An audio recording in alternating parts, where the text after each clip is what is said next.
Today's video is a little bit different because this one is not just for homeschoolers. This one is actually for anyone, any parent who is interested in setting up an environment in their house where their kids can learn best. If you're thinking about homeschooling, this is a great place to get started before you actually begin to homeschool.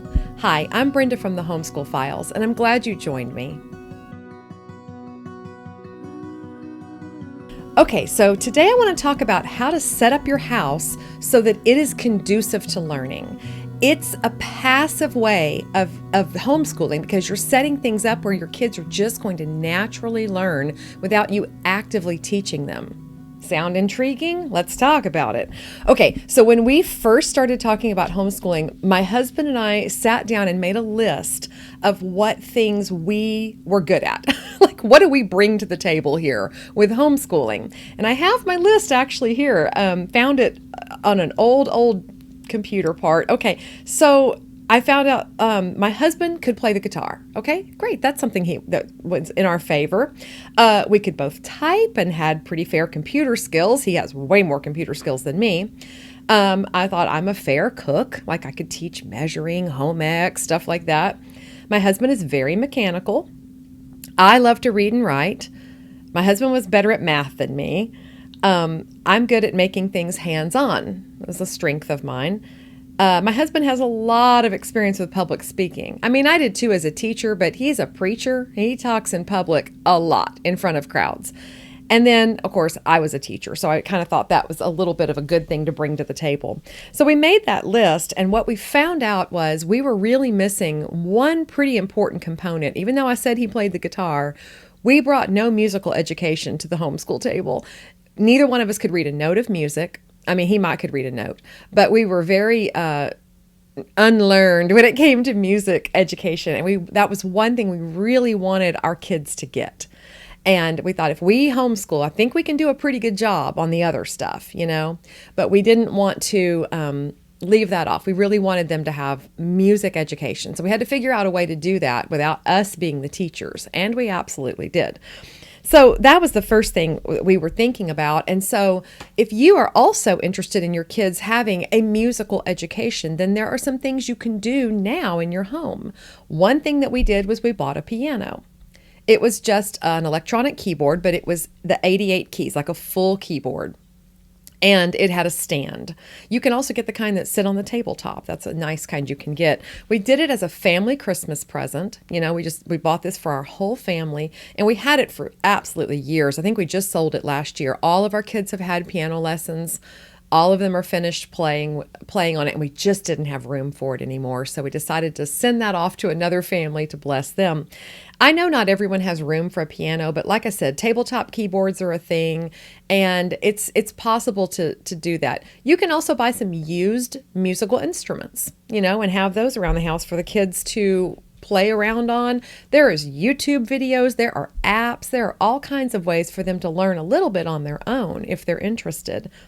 You need to have ways for them to listen to music. Now, I know that we have, private ways, like with our earbuds and AirPods and things like that. But I mean, an old record player is a really cool thing. My parents have an extensive record collection, and they live down the street from us. And one year I went through their record collection and looked at artists that I wanted to introduce the girls to, and I honestly just looked them up on YouTube here at home, and we just watched that artist or whatever and introduced them to a lot of different artists. But a record player would be a really neat thing to have.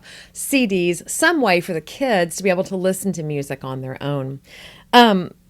Maybe books about composers. So you could just set up a whole little area in your house. It doesn't have to be big, just a little shelf, a little area where you've got your instruments.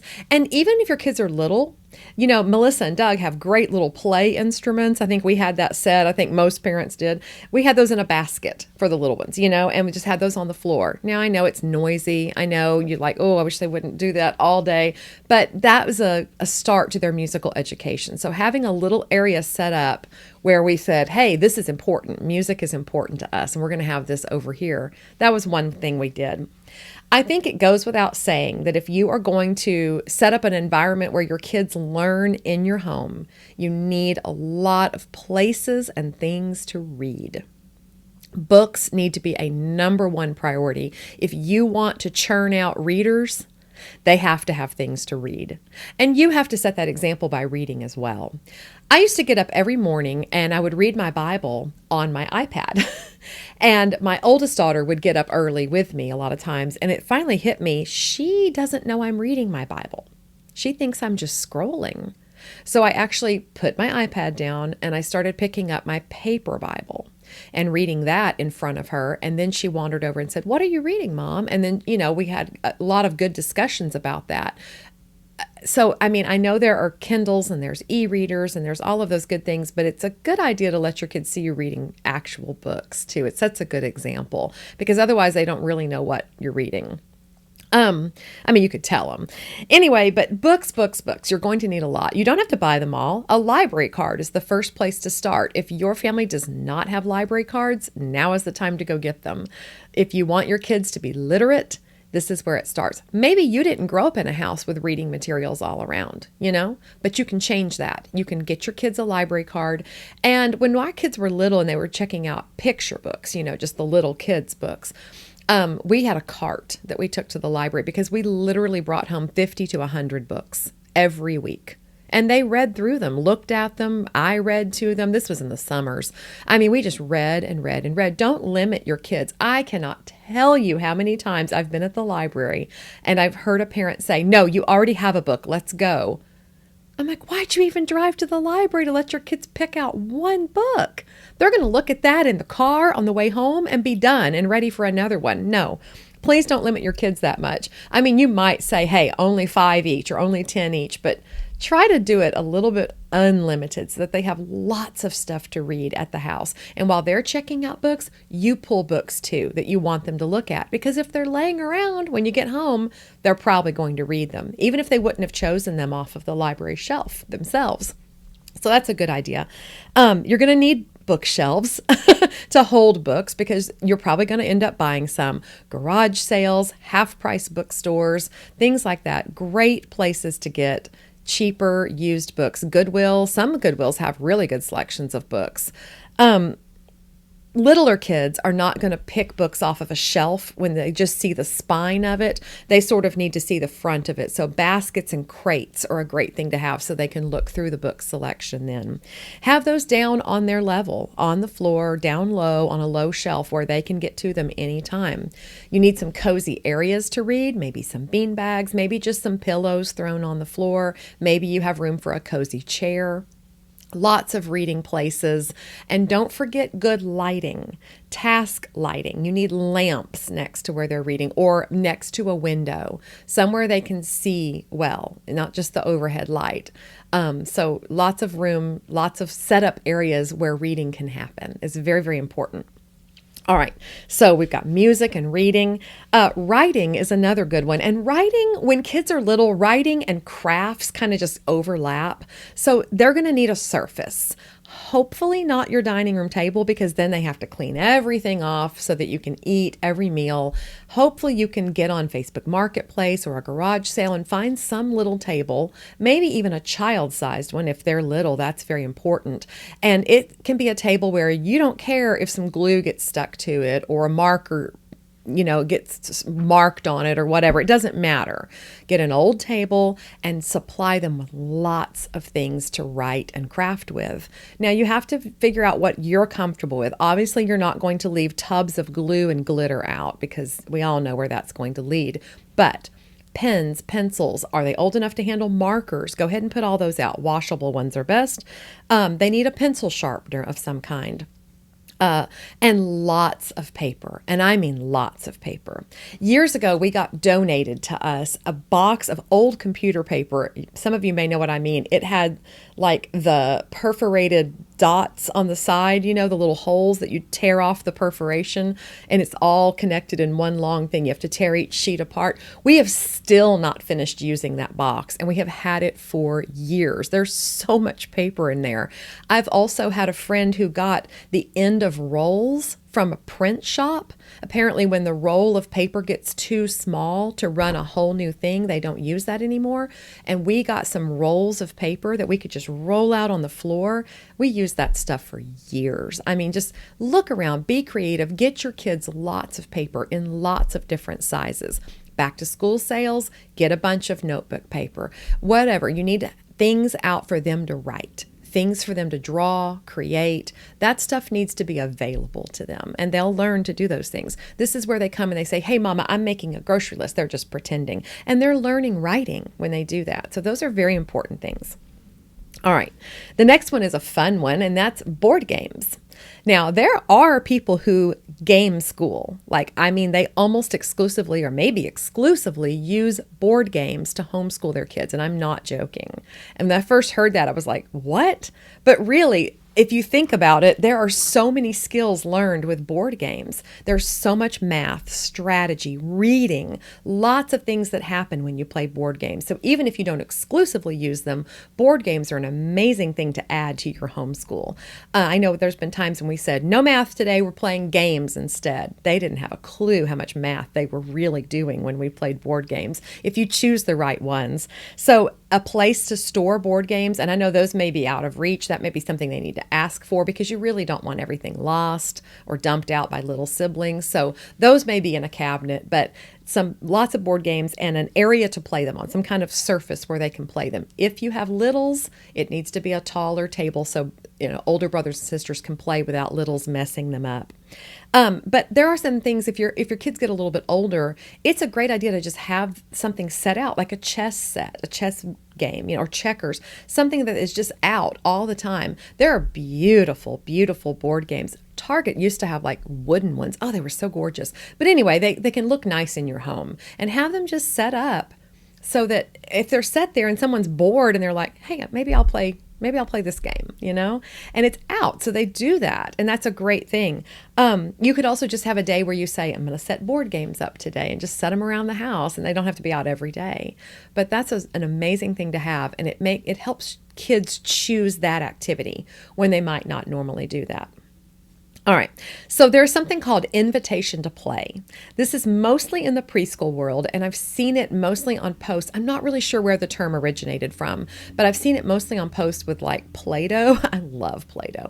Homemade Play-Doh, and they'll get a divided tray, and they'll have the homemade Play-Doh in the middle, and then they'll have feathers, googly eyes, pipe cleaner, all these different things, beads, and they just set that tray out.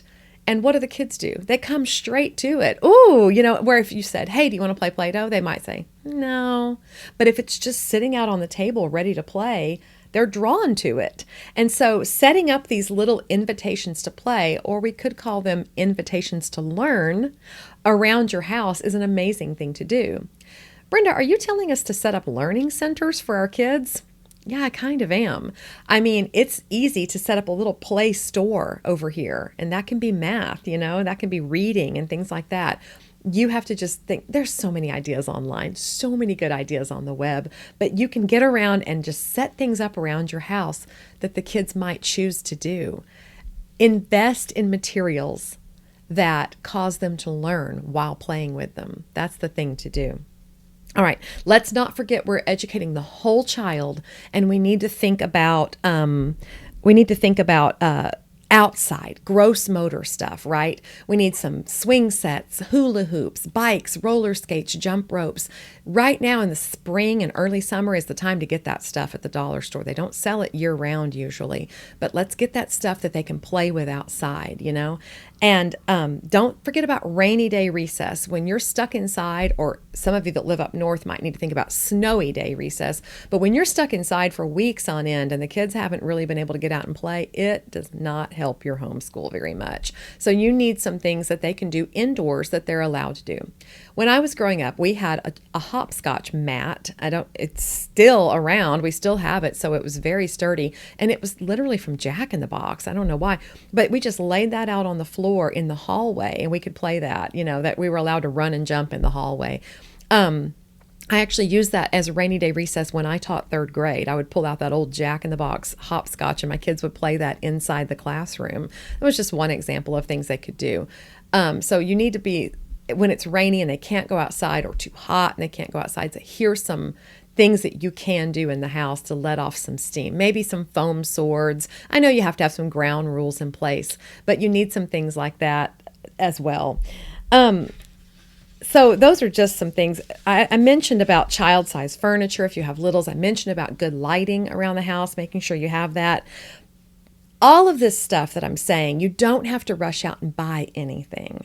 I mean, you need to be thinking about it like we're going to need to invest in some stuff here for the future, sure.